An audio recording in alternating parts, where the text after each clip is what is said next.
ሰው ጋር አንድ 3-4 ሰው ያስከትሉና ግብዣ ጠርቼዎታለሁ አላቸው።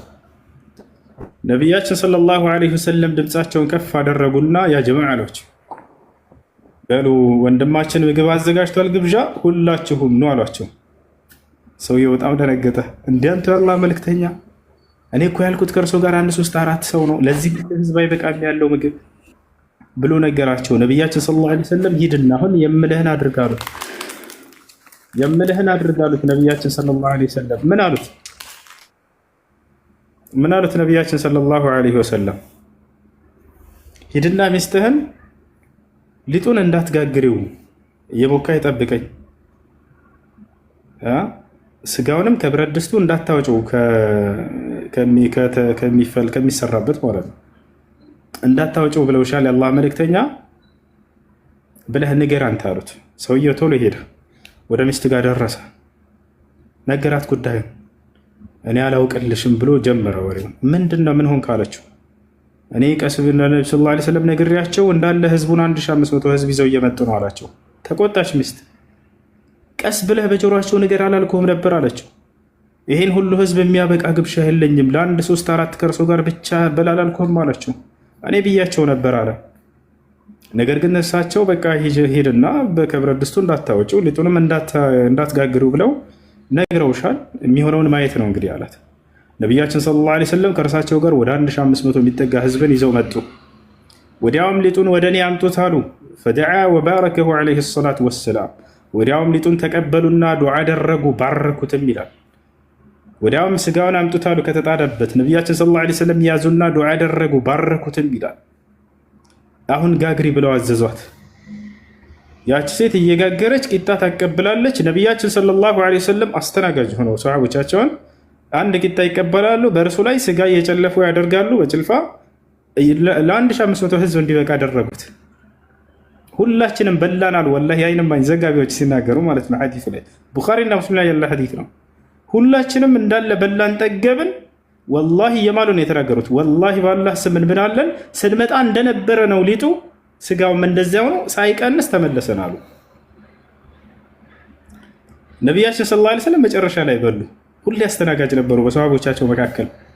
ዝቅ ብለው ከእነርሱ ያስተናግዷቸው። ነቢያቶች እንደዚህ ናቸው። ለህዝቦቻቸው የበላይነትን አያንጸባርቁም ነበር እንደ ንጉስ። ቦታቸዋል ለሁላቸውም አስተናግደዋቸው መጨረሻ ላይ በሉ።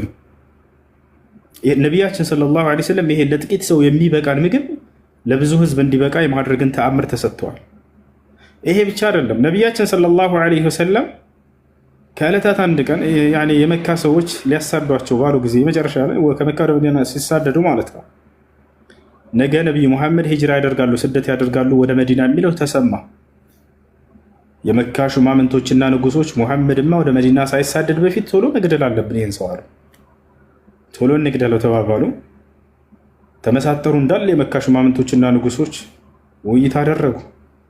ከጎሳዎቻችን አንድ ሰው ቢገለው የዚያን ጎሳ ያጠቁታል፣ የእርሱ ጎሳዎች ለምን ገደላቸውብን ብለው ሊነሱ ይችላሉ። ስለዚህ ምን እናድርጋሉ? ከእያንዳንዱ ጎሳ ከአረቦች ጀግኖች ይመረጡና ከሁሉም ጎሳ የተውጣጡ ይግደሉት ሙሐመድን። ከዚያ በኋላ የትኛውን መበቀል እንዳለባቸውም ያደናግራቸዋል የእርሱ ጎሳዎች። ስለዚህ በዚህ መልኩ እንግደላቸው ተባባሉ። የግድያ ሙከራ በጣም ብዙ ጊዜ አድርገውባቸዋል። ያሏቸው አንድ ነገር ብቻ ነው። ያን የነቢያትን አምላክ የአብርሃምን፣ የኢስሐቅ፣ የያዕቆብን አምላክ እናምልክ ነው። እነዚህም ባዕድ አምልኮዎች ተዉ ነው ያሏቸው። ከዚያ ከአንዱ አምላክ ውጭ የሚመለኩትን ሌላ ምንም ያሏቸው ነገር የለም። እነርሱም የጠሉባቸው ይሄ ነው። ወማ ነቀሙ ሚንሁም ኢላ አን ዩእሚኑ ቢላህ፣ በአንድ በአላህ በማመናቸው እንጂ ሌላ ነገር አልጠሉባቸው። አጀዐለ አልአሊሀተ ኢላሀን ዋሒዳ፣ አንድ አምላክ ብቻ አምልኩ ይለናል። እነ ሃዛ ለሸይኡን ዑጃብ፣ ይህ በጣም አስደናቂና የሚገርም ነገር ነው። ሌሎችን አማልክቶቻችንስ እንዴት እንተዋለን ብለው በዚህ ነገር ነው የጠሉባቸው። እንግደላቸው ብለው በዚህ ምስጢር ተመሳጠሩባቸው። ከዚያ ነቢያችን ሰለላሁ ዐለይሂ ወሰለም ቤታቸው ውስጥ ነበሩ። ጠዋት ልክ እንዳለ እነዚህ ሰዎች የመካ ጀግኖች የሚባሉ ከሁሉም ጎሳ የተውጣጡት በጣም በርካታ ወጣቶች ሰይፋቸውን ይዘው ከቤታቸው በር ጠበቋቸው። አላህን አንድ ተአምር ሊያደርግላቸው ነው። ያ ተአምር ምንድን ነው? በመካከላቸው አይናቸው ታውሮ እነዚህ ሰዎች ሰንጥቀው እንዲያልፉ ሊያደርጋቸው። ነብዩ ሰለላሁ ዐለይሂ ወሰለም ጠላቶች ውጭ ላይ እየጠበቁ ነው፣ አንተ ግን ዝም ብለህ ውጣ በሩን ከፍተህ አላቸው አላህ። ነቢያችን ሰለላሁ ዐለይሂ ወሰለም በሩን ከፈቱ። እንዳለ ፊት ለፊት ተቆመዋል እንዳለ እርሳቸውን ለመግደል አይናቸው እንዲጨልምባቸው ሆነ። ነቢያችን ሰለላሁ ዐለይሂ ወሰለም ሰተት ብለው ከበሩ ወጥተው ሄዱ። አላህም በቁርአን ላይ ይህን ተአምር ይናገራል እንዳደረገላቸው በሱራ ያሲን ላይ ምን ይላል? ያሲን ወልቁርአኒል ሐኪም ኢነከ ለሚነል ሙርሰሊን ዐላ ሲራጢን ሙስተቂም ተንዚለል ዐዚዚር ረሒም ሊቱንዚረ ቀውመን ማ ኡንዚረ አባኡሁም ፈሁም ጋፊሉን ለቀድ ሐቀል ቀውሉ ዐላ አክሰሪሂም ፈሁም ላ ዩእሚኑን ኢና ጀዐልና ፊ አዕናቂሂም አግላለን ፈሂየ ኢለል አዝቃኒ ፈሁም ሙቅመሑን ወጀዐልና ሚን በይኒ አይዲሂም ሰደን ወሚን ኸልፊሂም ሰዳ ይላል። ከፊት ለፊታቸውም ግርዶሽ አደረግኩኝ፣ ከኋላቸውም ግርዶሽ አደረግኩ፣ በቃ ጋረድኩባቸዋል።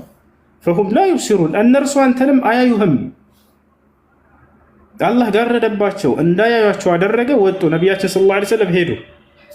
ከሄዱ በኋላ እየተደናበሩ አይናቸው ተከፈተ። ወደ ቤት ሲገቡ ጊዜ ማንም የለም ኢላ ዐሊ ብን አቢ ጣሊብ ሸውዶን አምልጦን ሄደ ማለት ነው። እና ይሄ ሌላኛው ተአምራቸው ነው። ከዚያ በኋላ ጉዟቸውን ቀጠሉ። ነቢያችን ሰለላሁ ዐለይሂ ወሰለም አሁንም የመካ ሽማምንቶች በእርሳቸው ላይ የግድያን ትዕዛዝ አላቋረጡም። ምን አሉ? የመካ ንጉሶች ሙሐመድ አምልጦን ሄዷል፣ እርሱን ይዞ ገድሉ ላመጣ 100 ግመል ሽልማት አለው ብለው አወጁ።